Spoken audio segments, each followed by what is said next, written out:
마태복음 파송장에 이제 위임된 권능에 이어서 주님이 핍박을 받을 것에 대한 예언을 해주십니다. 제목을 읽읍시다. 파송받는 제자들이 받을 핍박을 예언하십니다. 서원을 읽을까요? 제자들에게 권능을 위임하신 주님께서 이어서 제자들이 복음을 전하는 세상에서 핍박받을 것을 예언하십니다. 핍박의 기간은 예수님께서 제자를 파송할 때부터 주님 재림까지입니다. 여러분 이해하셨죠? 자, 주님이 처음 12제자를 파송할 때부터 주님이 재림하시는 날까지 주님은 계속해서 복음을 전하는 선교사를 파송하시는 것입니다. 그런 과정에서 일어나는 일들, 핍박 가운데서 일어나는 일이 무엇일까 한번 살펴보겠습니다. 미리 말씀해, 핍박을 받지만 하나님은 그 핍박 가운데서 보호해 주시고 그 핍박이라는 걸 통해서 복음이 전 세계로 확산되게 하시는 계기를 만드신다. 뭐 이런 것들이에요. 자, 1번을 봅시다. 주님께서 제자들을 파송하시면서 마치 양을 이리떼 가운데로 보내는 것 같다고 하십니다. 이는 예수님의 마음입니다. 주님 마음이 그렇다 이 말이에요. 마치 이리는 양을 잡아먹는 짐승이에요. 그 가운데 양이 들어간다는 것은 얼마나 위험한 일이에요. 그런데 주님의 마음이 그렇다는 거지. 우리가 내용을 좀 보고 그 다음에 본문을 읽겠습니다. 1번. 제자들에게 뱀같이 지혜롭고 비둘기같이 순결하라고 하십니다. 그러면 2번. 뱀의 지혜와 비둘기의 순결이 합쳐지면 온유한 자의 주인공이 됩니다. 온유한 자는 강철의 뜻으로 폭력이나 잔인의 반대말로 하나님께 절대 순종, 사람에게 선의입니다. 자, 설명을 좀 할게요. 뱀과 비둘기는 극과 극이에요. 뱀은 보기에도 징그럽고 그리고 독을 갖고 있고 그리고 그의 혀에 날름거리는 것이 참으로 교활스럽단 말이에요. 뱀은 그래요. 아주 솔직히 말해서 혐오스러워. 근데 비둘기는 평화의 상징이에요. 사랑입니다. 근데 이 둘을 동시에 말씀하셨어요. 너는 뱀같이 지혜롭고 비둘기같이 순결해라. 이거를 참 받아들이기 쉽지 않아요. 나도 그걸 생각해봤어. 많이 생각했어요. 주석도 읽어보고. 근데 이 둘이 조화를 이루는 것이 중요하다고 나는 생각합니다. 그게 바로 온유한 자입니다. 온유한 자라는 것을 왜 난 선택하냐면 온유라는 뜻이 강철이라는 뜻이에요. 그러면 온유 그러면 부드러운 분위기지? 그렇지 않습니까? 비단 같은 분위기예요. 실크. 그런데 강철이라는 단어를 왜 쓰셨을까? 바로 여기에 뱀의 지혜가 있고 부드러움에 바로 비둘기 같은 순결함이 숨어 있는 것입니다. 온유한 자. 그러니까 강철이라는 이 단어가 그럼 강하기만 한 것이냐? 이 강하다는 속성 때문에 하나님 앞에 신앙을 변절하지 않는 것입니다. 그러니까 하나님 앞에는 절대 순종이고 사람에게는 선의의 뜻을 갖고 대한다. 이러는 거예요. 그래서 여러분 그 강철이 어디다 쓰여지는가 생각해 봐요. 제일 많이 쓰여지는 데가 시계 태엽입니다. 여러분 지금은 다 웬만한 시계는 다 배터리를 통해서 시계가 움직여요. 옛날엔 배터리 안 쓸 때 벽시계는 말이에요. 그 밥 주는 게 있다만 해. 그 벽시계에 밥 주는 게 있다는 걸 아는 사람은 다 60 넘은 거예요. 거기 구멍이 있어요. 그 구멍이 2개가 뚫려 있다고. 그러면 그 큰 시계는 태엽이 2개가 있어요. 그래서 분침시계가 있고 시침시계가 따로 있어서 그걸 돌려요. 그럼 그걸 쭉 이렇게 해갖고 바짝 감아준다고. 이쪽도 감아줘요. 그러면 그 시계가 가요. 무슨 힘 때문에? 강철이 자기 자리로 가고 싶은 마음 때문에 자기 자리를 고집을 하거든. 그러니까 그게 그 자리로 가는 동안에 가려고 하는 에너지가 톱니바퀴를 돌리는 거죠. 이해되시죠? 하나님 앞에서의 자리가 흔들리지 않는다는 거예요. 어떤 환경, 어떤 때도 변함이 없이 그렇게 자기 자리를, 순종과 믿음의 자리를 흔들리지 않는 것, 이게 바로 강철이란 뜻입니다. 그러니까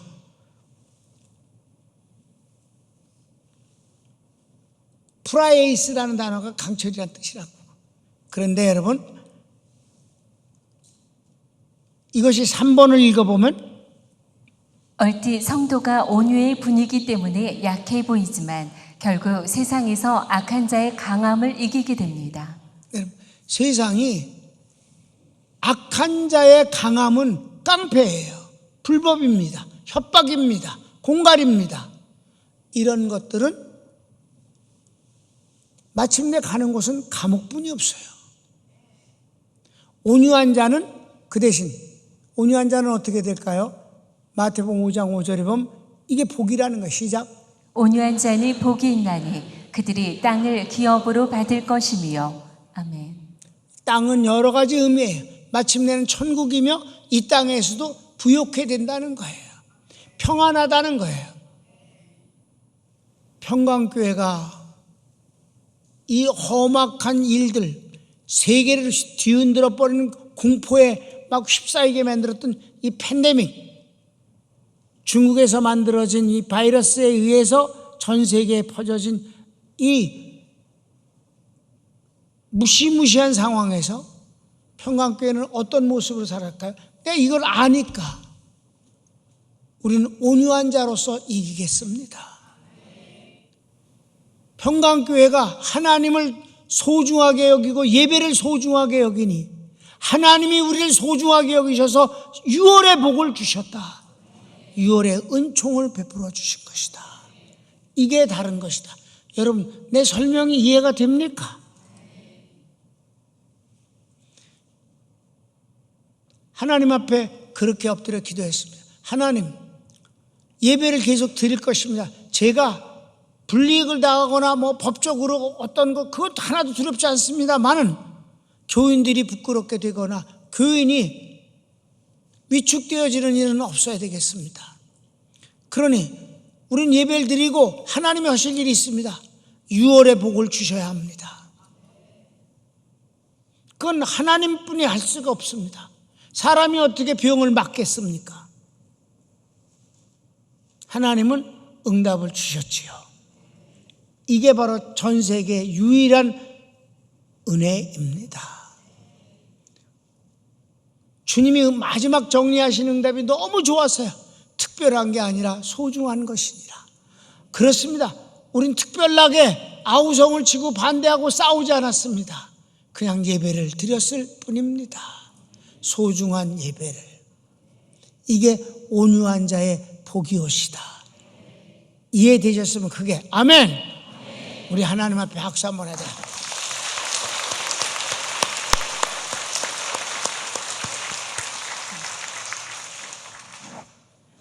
보라, 내가 너희를 보냄이 양을 이리 가운데로 보냄과 같도다. 그러므로 너희는 뱀같이 지혜롭고 비둘기같이 순결하라. 여기서 여러분 담임 목사가 결론을 끌어낸 것은 온유한 자다. 부드럽기만 한 실크 같은 것이 아니라 강철이다. 하나님 앞에서 내 신앙을 흔들리지 않거나 타협하지도 않는다. 포기하지 않는다. 이것이 그 부드러움 속에 들어있는 것, 이게 온유한 자가, 그래서 결과적으로 땅을 기업으로 받는 주인공이 된다. 2번, 유대인들의 박해에 대해 예언하십니다. 유대인들의 박해인데 여기서 유대인은 유대인만은 아니에요. 기독교를 박해하는 세력들을 여기 유대인이라고 포함되어 있습니다. 1번, 매맞고 세상 권력에 고발당할 것입니다. 그러나 이 같은 과정이 이방인에게 복음이 전파된 것입니다. 아멘. 그렇습니다. 핍박은 받는 겁니다. 시험은 물리치는 거고 환난은 이기는 것이고 핍박은 받는 겁니다. 그래서 이것이 내가 받을 핍박이다 그러면 도망가지 않는 것입니다. 왜? 그 핍박을 통해서 하나님이 반전의 어떤 일을 하시기 때문입니다. 여기서는 복음 전파, 선교가 핍박을 통해서 이루어진다는 말씀입니다. 자, 일단 성경을 17절, 18절을 읽겠습니다. 사람들을 삼가라. 그들이 너희를 공회에 넘겨주겠고 그들의 회당에서 채찍질하리라. 또 너희가 나로 말미암아 총독들과 임금들 앞에 끌려가리니 이는 그들과 이방인들에게 증거가 되게 하려 하심이라. 이게 바로 허락하시는 이유는 그 핍박을 통해서 복음은 퍼져가 나간다. 그래서 복음이 퍼져나간다는 것을 뭐라 그래? 디아스포라. 민들레꽃이가 바람이 불면 어떻게 확 날아가잖아요. 멀리 날아가. 여러분, 예루살렘의 핍박이 시작되니까 예루살렘과 온 유대에 복음이 전파된 뒤 핍박이 임하니까 그렇게 징그럽게 관계를 갖지 아니하고 미워만 했던 사마리아의 복음이 전파됐고, 그리고 안디옥으로부터 시작해서 아시아 전역으로 하더니 유럽까지 해서 전 세계의 복음이 확산되었다 이 말입니다. 핍박이 아니면 퍼지지가 않아요. 바람이 없으면 민들레꽃이 날아가지 않습니다. 그래서 핍박도 필요한 것이다. 그래서 매도 맞고 이건 역사 속에서 끊임없이 예수 믿는 사람들이 당하는 핍박이었어요. 그리고 세상의 권력자들에 의해서 무참히 사형당하고, 여러분 로마의 권력에 의해서 기독교인들이 얼마나 비참하게 죽었습니까? 고난당하고. 그래서 로마에 가면 공동묘지 밑을 파갖고 들어가서 거기에 사람이 사는 그런 동네 하도 복잡하고 많아갖고요. 일행하고 같이 갔다가 이렇게 제대로 이렇게 붙잡지 않으면 잊어먹어요. 그리고 호텔까지 따라와야 돼. 나와도 없어졌어. 안 없어. 하도 복잡해서 지금 그렇다고 지금 여행 가면 거기 예수 믿는 사람만 거길 가지요. 그럼 거기 지하 무덤에 가면 거기서 죽었을 때 거기서 장례를 치르기 때문에 그냥 미라가 된 뼈가 여기저기 있어요. 이렇게 보이게. 그렇게 로마의 정권, 권력에 의해서 기독교인들이 죽었어요. 근데 여러분, 그 로마의 정권에 네로를 비롯해서 그 5 정도의 아주 악한 황제가 있었는데 그들에 의해서 많이 죽었잖아요. 그 사도 요한도 반모섬에 유배당했었잖아요. 거기서 죽으라는 거예요, 사실은. 근데 하나님께서 은혜로 붙잡아 주셔서 죽질 않았지. 근데 이렇게 로마 정권에 의해서 죽은 사람들이 많아도 그보다 더 많이 죽은 게 새로운 유대교입니다. 그게 천주교입니다. 그리스라는 나라에서 이태리로 넘어가는 그 가운데 있는 게 이제 이 알프스 산은 여러 나라를 이렇게 국경을 삼고 있어요. 그래서 그리스 쪽에서 이탈리아로 넘어가는 그 중간쯤에 아주 험한 산에 기독교인들이 많이 죽어서 매장되어 있는 곳이 있습니다.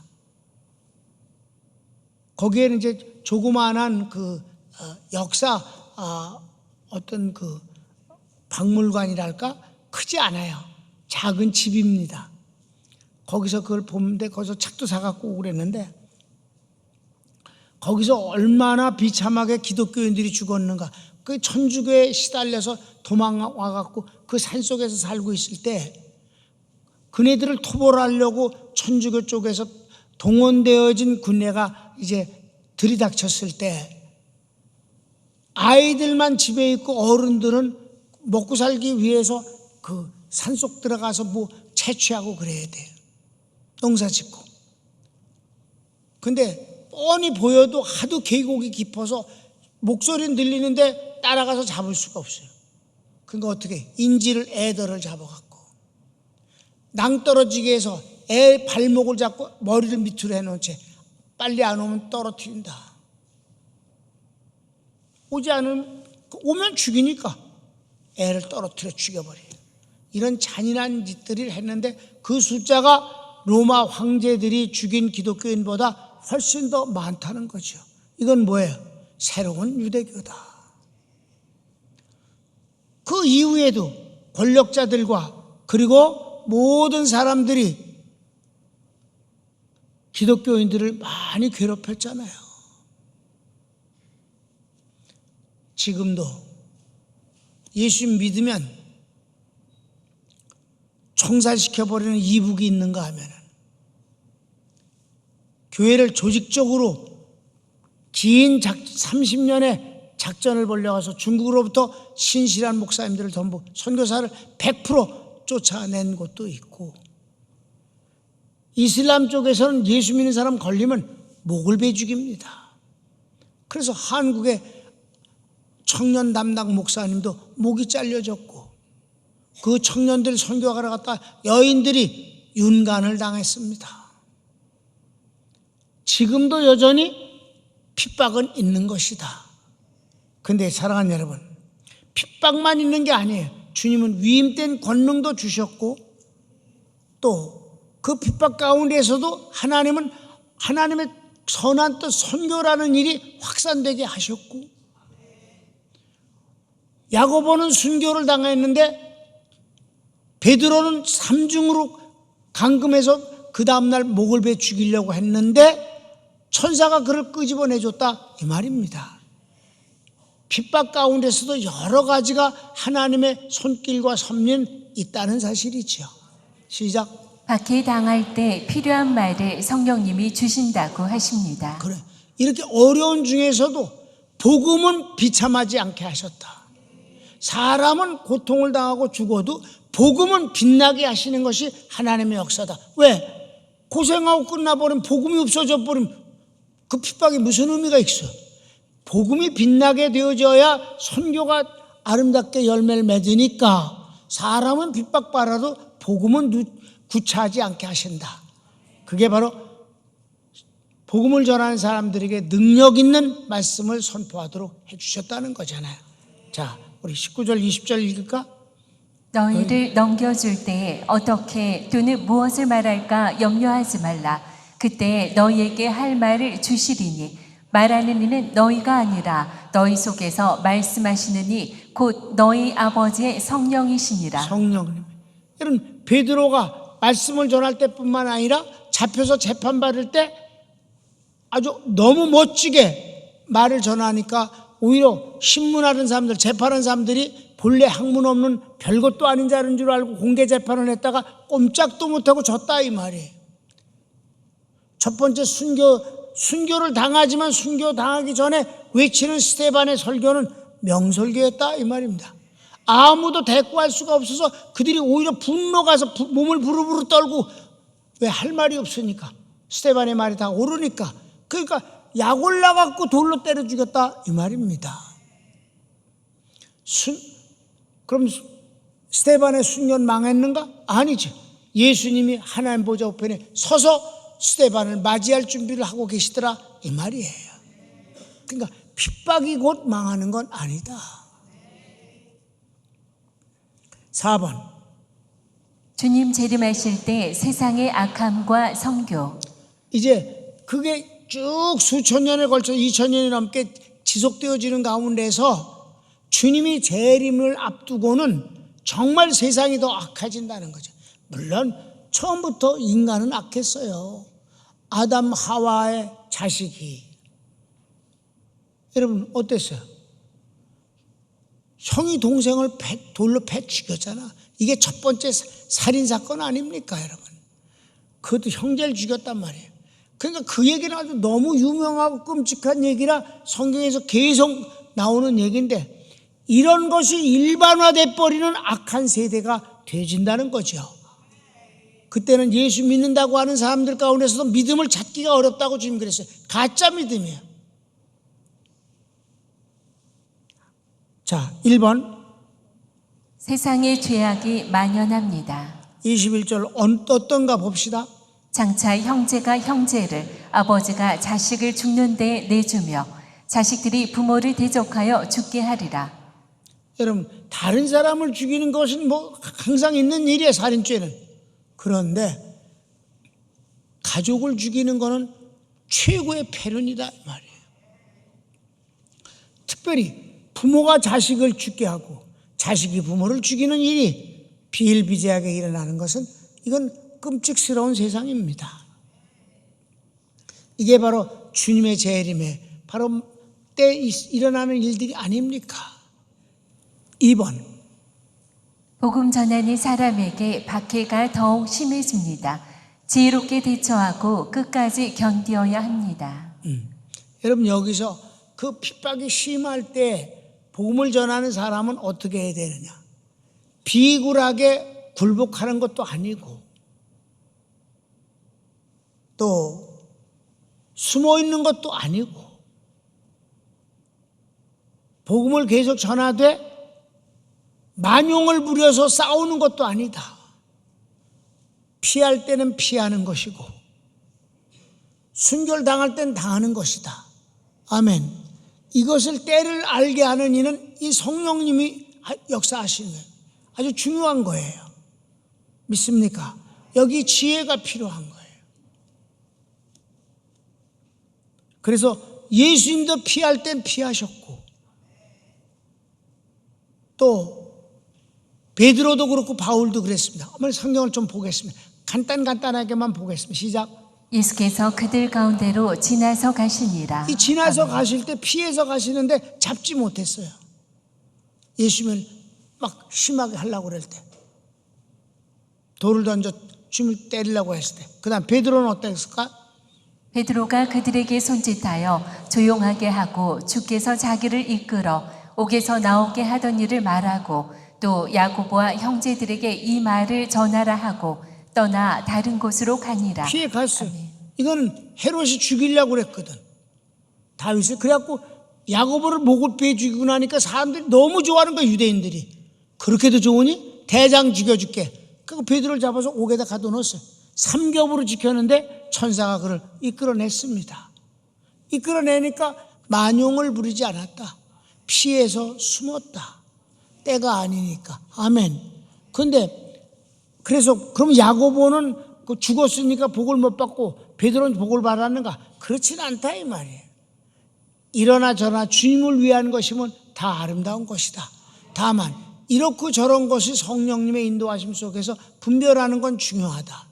베드로가 마지막 순교할 때는 그때도 피하려고 그랬어요. 로마에서 피해서 이제 로마를 떠나는데 환상에 주님이 로마로 들어가시는 거예요. 그래서 주님 어디로 가십니까? 쿠어바디스, 여러분 잘 아는 얘기잖아. 주여 어디로 가시나이까? 그랬더니 주님이 네가 순교를 안 하고 도망을 가니까 내가 또 십자가에 죽으러 간다. 그러니까 베드로가 그러지 마십시오. 제가 들어가겠습니다. 그래서 들어가서 순교 당한 거예요. 이럴 때가 있고 저럴 때가 있는 거다. 바울도 그랬습니다. 자, 봅시다. 그들이 알고 도망하여 루가오니아의 두 성 루스드라와 더베와 그 근방으로 가서. 아멘. 바울이 돌로 두드려 맞아서 죽게 되어지는 결과를 올 때도 있었지만 또 나왔을 땐 그 깡패들이 또 죽이려고 그랬을 땐 피해 갔다 이 말이에요. 비겁이 아니라 이 말이에요. 만용을 빌릴 필요는 없는 거고 더러운 것들에 의해서 아무것도 아닌 것 같이 없어지는 존재가 돼서는 안 된다는 거죠. 그러니까 하나님의 뜻이 어디 있는가? 예수님이 기도하면서 주여 할 수만 있으면 이 잔이 그냥 넘어갔으면 좋겠습니다. 십자가의 죽음이. 그런데 내 원대로는 마옵시고 아버지의 뜻대로 하옵소서. 하나님께서 내가 이미 영광을 받지 않았느냐? 내가 또 영광을 받으리라. 십자가에 예수님이 죽으심으로 영광을 받으시겠다는 거예요. 온 인류를 구원하신 일을 하시겠다는 거예요. 그러니까 주님이 아멘. 그리고 일어서서 자고 있는 제자들에게 일어나라, 가자. 십자가를 향해서 가셨다 이 말이에요. 이 모든 것도, 그러니까 핍박 가운데서 이럴 수도 있고 저럴 수도 있고, 거기를 어떤 식으로 응용하는가는 하나님의 성의 인도하심과 지혜가 필요한 것이다. 우리 평강교회가 이 팬데믹 때 예배를 드리면서 아무렇지도 않게 잘 지내온 것, 이건 정말 하나님의 은혜이며 지혜입니다. 만용을 부려서 싸운 것도 아니요, 비겁하게 굴복한 것도 아니요. 우리는 하나님 앞에 예배를 드리면서 하나님의 은혜를 구하였고, 하나님은 우리에게 놀라운 은총을, 그 손길을 펼쳐서 6월의 복을 주신 것이옵시다. 놀라운 은혜입니다. 핍박 앞에서 어떤 대처를 하는가 아는 것도 지혜입니다. 마지막 5번. 이스라엘 민족이 다 구원 얻기 전 주님이 오십니다.